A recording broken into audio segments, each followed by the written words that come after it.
What is up, my brothers and sisters, my agents of respect? It's your boy Trey Johnson back with another episode of the No Disrespect But podcast. Before we get started, make sure you like and subscribe to the channel. Always feel free to comment. Just make sure you keep those comments respectful. And if you want to support your favorite podcast, yours truly, the link to do so will be in the episode description. So, got all the formalities out of order. Saints 1-0 in the preseason, baby. Come from behind victory, technically. Game-winning drive led by rookie Spencer Rattler. Got the whole fan base buzzing.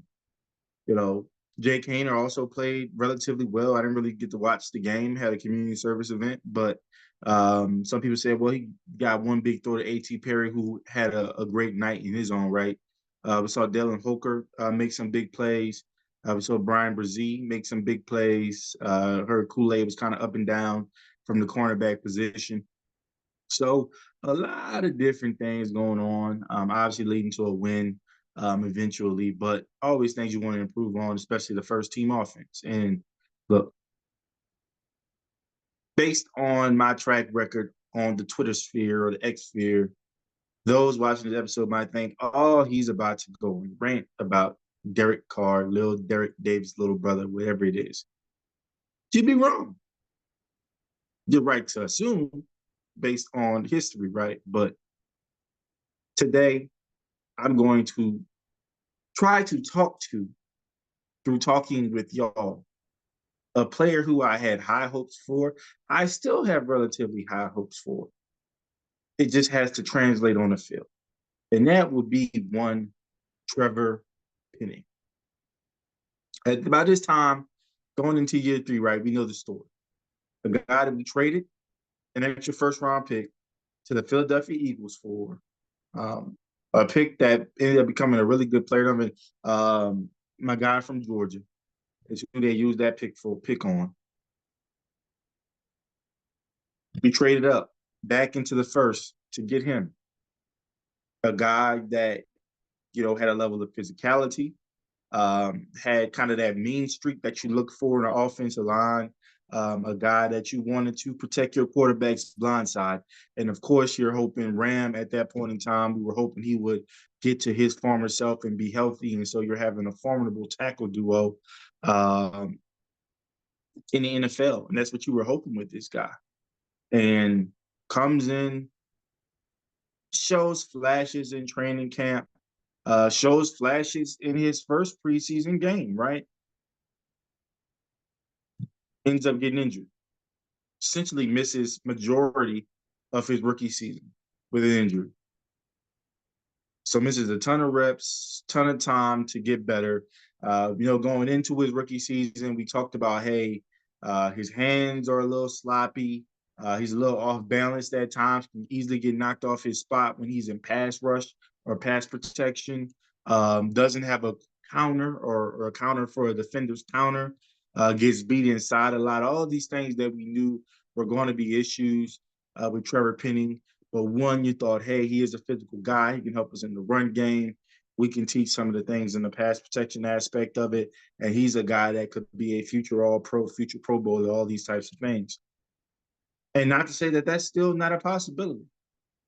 But rookie year is essentially gone, gets into his second season, which is effectively his rookie season. Doesn't do as well.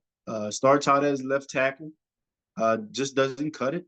Eventually gets benched for Andrus Peat and doesn't even get to a point where he can come into jumbo packages. They just don't want him on the field. Wasn't really pass blocking effectively. Actually was struggling, was much better pass blocking than run blocking, which is kind of odd because he was a guy that you thought could help elevate that Saints run game that had kind of dwindled in the past few years, right? And it just didn't materialize, got benched. So another season, no reps. And now, going into year 3, we draft Taliese Fuaga, who was a right tackle in college. We assumed he would be a right tackle in the NFL. Well, no. The Saints say, hey, Brooke, you're going to left tackle. Trevor, to keep your NFL career, or at least your career as a New Orleans Saint, we are going to switch you to right tackle. I thought that was odd. I think why take a career left tackle, put him at right tackle, especially when he's already struggling from lack of reps and lack of practice and understanding of a position. Now he has to learn a position he's never played before, which if you talk to any offensive lineman, they talk about just how different it is from being a left tackle to a right tackle. And you tell him to make the switch, he makes it, and everything coming out of camp is that this guy is struggling bad. Every defensive end that's going up against him is getting work or getting what they want. When we do team drills, it's always the right side that's collapsing and disrupting plays, whether it be the pass game or the run game. It's Trevor Penning, Trevor Penning, Trevor Penning, Trevor Penning. That's the name that kept ringing out through camp, through mini camp, now training camp, and going into last Saturday's game, the last practice. Chase Young had 3 straight sacks on the right side, Trevor Penning side. Now, when you look at it, when you hear it initially, like, okay, look, you can take it one or two ways. Trevor Penning is really, really bad, or our defensive line is getting really, really good. A healthy Chase Young is a really, really good player, right? But what I started to figure out is that, hey, maybe two things can be true. Or maybe our defensive line is improving, but our right tackle just can't cut it in this league. Coming out of Northern Iowa, I get it. Smaller school. But we've seen guys from smaller schools come in and produce. We've seen that multiple times on the New Orleans Saints, right? At various positions, especially offensive line. And you're just hoping that, okay, man, it's practice. He's probably going against the best team, best defense he's ever going to face. We get it. Can't wait to see him put pads on where he had a license to actually hit people and a license to inflict pain, which is something when he was interviewed coming into his rookie year, he said one thing he loved about football is that it's a legal assault. That's the type of mindset we love. We wanted. We wanted that. And then he comes in against the Arizona Cardinals, their second team defense, I might add you. And he's getting killed. I mean, killed. And I'm looking at some of these replays. Now, look, I get it. Some of it is on his guards because that's supposed to be some double teams and things like that. But I'm not going to spend an episode on Cesar Ruiz. You guys know how I feel about him. I feel like he's playing out of position. But it was just bad. It looked like he didn't belong on an NFL field. Like, it's one thing to see a player struggle, right? We see it all the time, especially for young players. But to present yourself or to appear as if you don't even belong on the field with some of these guys, it was quite a pain as I was watching it back. It was quite painful to look at. And we can say what we want about Derek Carr, good or bad, but what we all can agree on is that the guy got killed last year. Was part of it on him holding the ball too long? Yeah. But was it up every time he was holding the ball too long? No. Sometimes there was just immediate pressure. And the offensive line was so bad that we took it upon ourselves to one guy retired, the other guy we wouldn't overpay to stay. Then we drafted another offensive tackle, and then told another guy, you got to switch positions. So I feel like the front office clearly identified that, hey, Derek Carr might not be the quarterback of the future, but we for damn sure know that we won't have any quarterback of any kind if they can't block for the guy. And I saw Derek Carr on the ground way too many times last year. And look, he's our quarterback one right now, but hey, if Jake Haener or Spencer Rattler are in that position or thrusted into that position, I don't want them to have the same fate of not being able to get plays off, not being able to execute to the best of our ability because we can't hold up on the line. And so Derek Carr goes 2 for 6, but then I look at the plays and I'm like, well, no wonder he struggled. He was getting killed. Yes, it's his strong side. He can see the pressure coming, But that means if he's seeing the pressure coming, that means his eyes aren't downfield. That means he can't necessarily step into throws, and that's why he underthrows a Chris Olave, which probably should have been a touchdown, right? Like the offensive line is horrendous, and Trevor Penning has been the most horrendous of them all. And I really like the guy, Big Pen. That's what I call him. I want him to be successful. If he's successful, that means our offensive line is one step closer to being a unit that can help protect a quarterback of the future and an offense of the future that can help win championships. But we don't have a championship offensive line right now. And he's probably largely to blame. Like it's hard to establish the run with. It's impossible to establish the pass with. So what?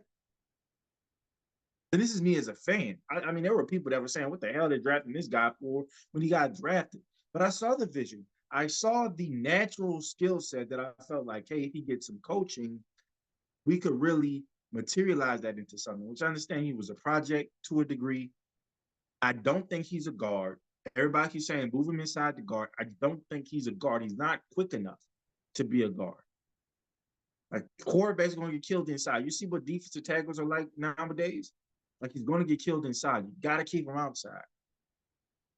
And we hired one of the best offensive line coaches in the business coming over from San Fran, if I'm not mistaken. And it's just not clicking. And we were running a vanilla offense.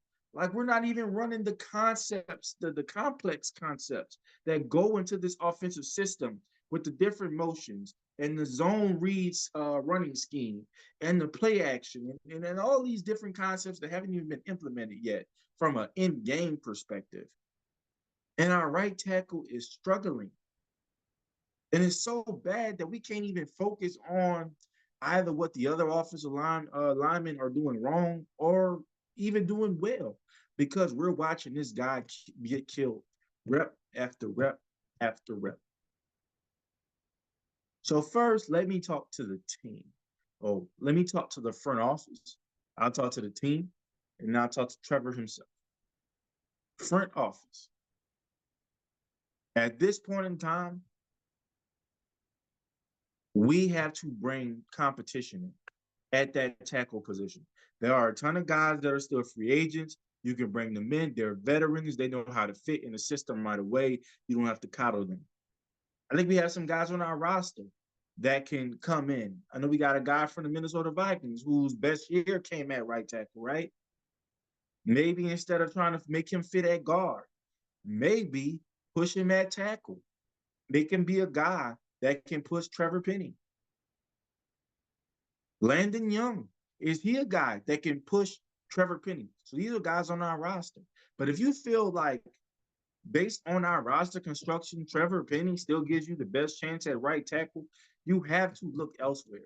Like it's easy to say we're looking at draft picks for next year and all that type of stuff, but we don't have till next year. We got to think about right now.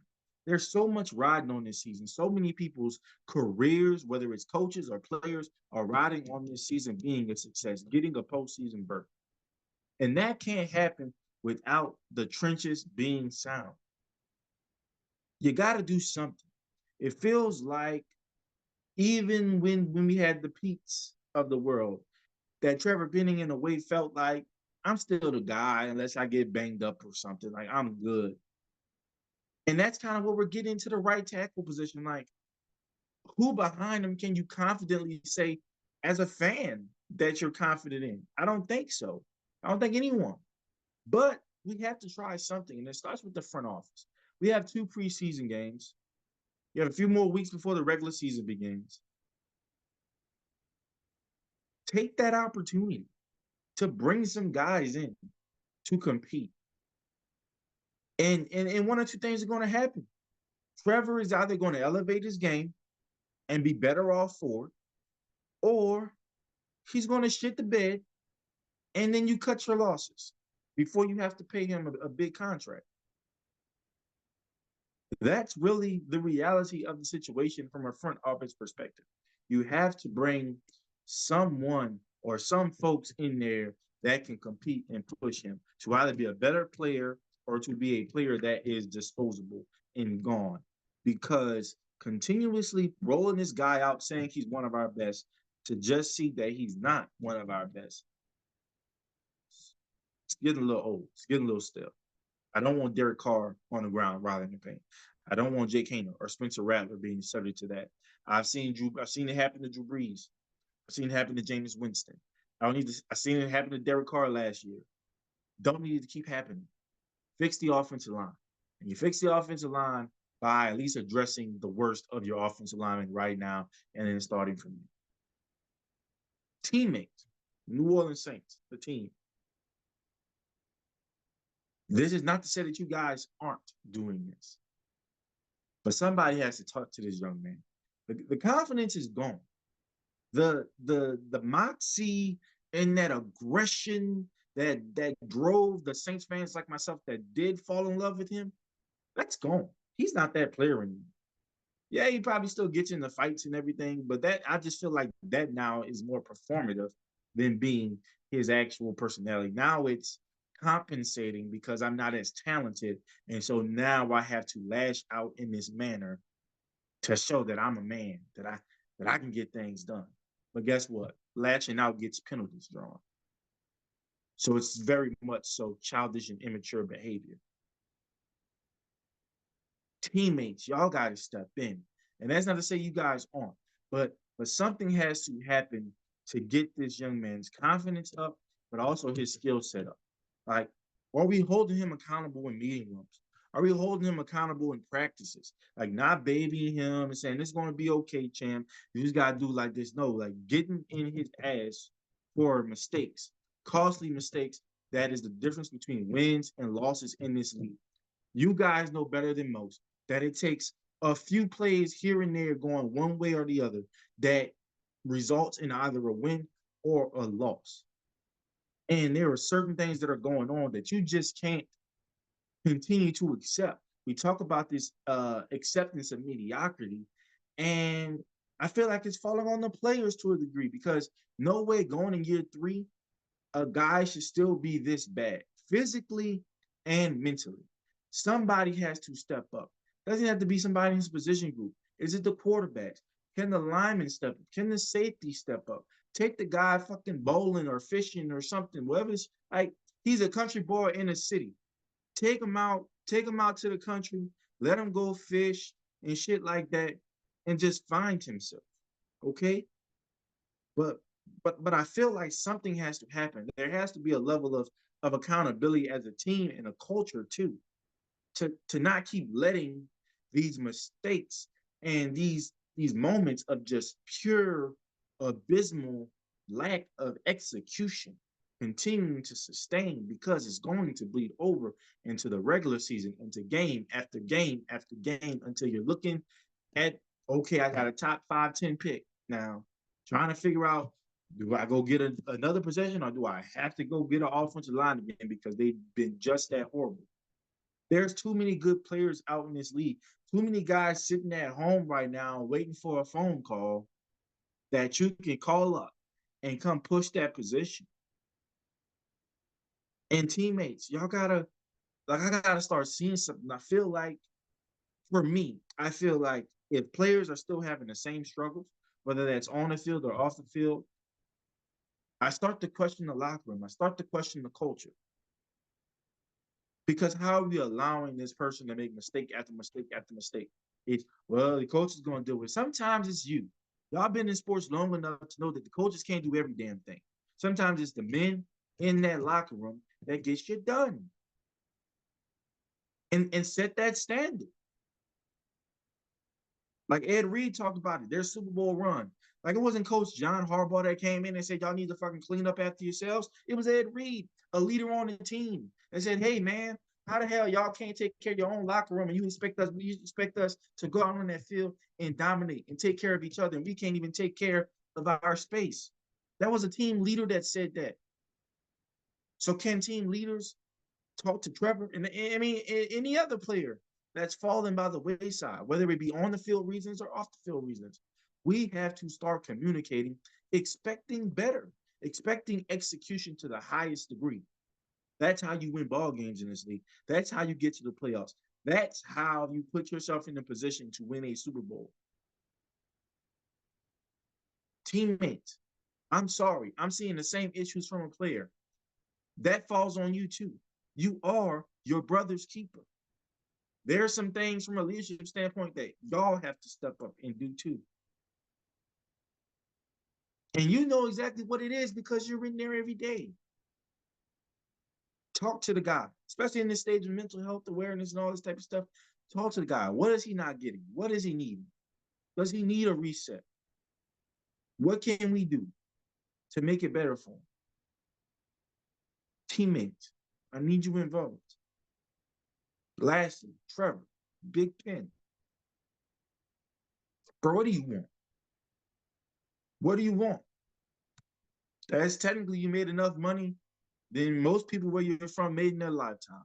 You can leave today, go back to Iowa, have a little farm or whatever, find a nice little honey if you ain't got nobody now, settle down, work on your farm, and live a comfortable life. That's what you can do. But something tells me that if you wanted to do that, you wouldn't have worked your ass off to be good at a sport. You wouldn't work your ass off to be good enough to get a Division I scholarship. You wouldn't have worked your ass off enough to start as many games as you did. You wouldn't have worked your ass off hard enough to be a first round pick in the National fucking Football League. Not everybody can say that they're one of those. Coming from where you came from, not too many people can say that. So I know that there's something in you, that there was at least something in you that sparked that work ethic, that passion, that love for this game to be one of the best, despite physical limitations, despite maybe some areas of lack of execution. You tried your hardest to mask those and do what you could to help your team win football games, to help put your family, friends, and loved ones in a position that otherwise they may have never experienced. You did that. So I know it's in you. But you have to start asking yourself, what the hell do I want now? Was just getting here enough? If just getting here was enough, and you had your cup of coffee in the National Football League, which again, not too many people who ever walked this earth can say they had a cup of coffee in the NFL. If that's what you're good with, then so be it. I can't wait until you're off my goddamn team. But if you want to be one of the best, you don't have to be one of the best ever. If you want to be one of the best to ever put on a Saints uniform, you want to give something to this city to be proud of. You want to give something for those folks back home to be proud of. You have to get it together. I don't know what your issue is. I don't know if it's just a physical thing and you're just not getting it. I don't know if it's a mental thing. I don't know if it's being away from the home you've always had and trying to adjust to where you are now, being in a bigger city. But you have to find it. You have to find what made you fall in love with the game, what made you want to work your ass off to get to this point. Because right now you don't have it. And the NFL also stands for not for long. And the New Orleans Saints, nor any other team in the National Football League, will not keep giving chance after chance after chance to a lost cause that just doesn't want it anymore. So ask yourself, do you still want this? And if you still want this, work, get better. All the shit that have still been issues for 3 years, those have to stop. They have to cease to exist.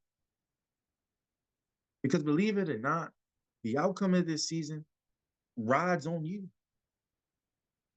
If you can't stay healthy, if you can't keep our quarterback upright, regardless of who the quarterback is, we're not winning football games. It's on you. Yeah, there's other offensive linemen, but you, up to this point, have been the weak link. What do you want? Do you want to continue your career, or do you want to just take solace in the fact that you made it once upon a time. One of the biggest busts in NFL history, but you made it, right? Is that what you want your legacy to be? On the long list of draft picks that people gave so much for and they didn't achieve shit? Is that what you want your legacy to be? I wouldn't want my legacy to be that. And I don't think you want your legacy to be that. We're very early in the season. A lot of time to work. But the time's running out.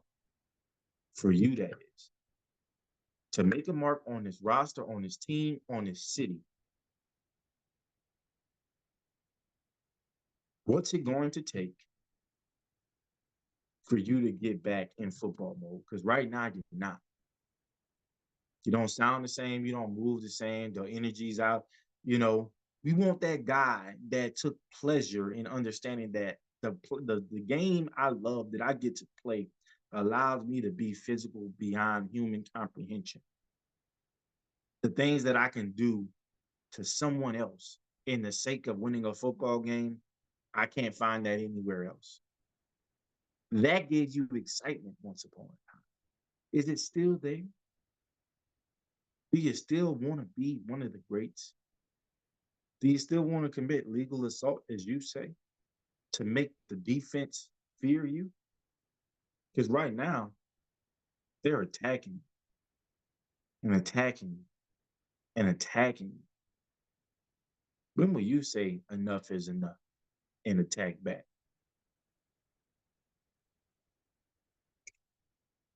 Clock is ticking, partner. Clock is ticking. Anyways, if I say anything that offended anyone, it's a good thing.